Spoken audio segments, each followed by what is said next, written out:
Sioux City Police are responding to a growing problem on city streets, and it's all related to mini bikes. KTV's Taylor Deckard joins us live tonight from Sioux City. She's been following the story. So Taylor, what are police saying about this issue? Yeah, Jessica. Well, right now I am along Morningside Avenue. This is one of the neighborhoods where Sioux City Police has seen an increase in those violations of mini bikes. And it's not only impacting the drivers, but also pedestrians who are using the sidewalk. Sioux City Police say they're going to crack down on these riders after an increase in complaints and concerns, and that's effective now. Police are instructed to follow the enforcement of City Code 1054, outlining what can and cannot be on city roadways and sidewalks.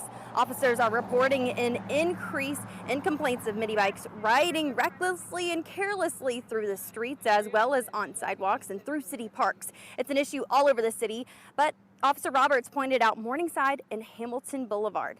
Officers have been instructed to patrol for violations and take enforcement action, which may include citations, vehicle impoundment, traffic misdemeanor summons, and even arrest. Officer Gina Roberts says since April 1st, police have given out 6 citations and made 2 arrests for juveniles who were riding mini bikes and then eluding the officers. One of those citations was for a parent who was allowing their child to ride the mini bike.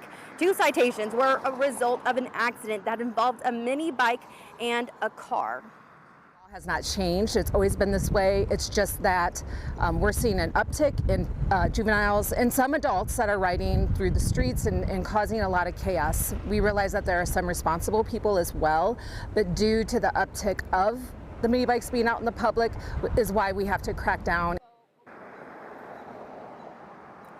Officer Roberts says this goes for dirt bikes as well. They are not allowed on streets or sidewalks and are limited to private property only. So we will continue to follow these numbers as these violations continue and see if these numbers increase throughout the summer.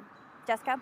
All right, KTV's Taylor Deckard live for us tonight in Sioux City. Taylor, thanks for the update tonight. So what is allowed on city streets? Well, Sioux City Police say scooters and hoverboards are generally allowed on residential sidewalks. E-bikes follow bicycle laws and may ride on streets and bike lanes where permitted.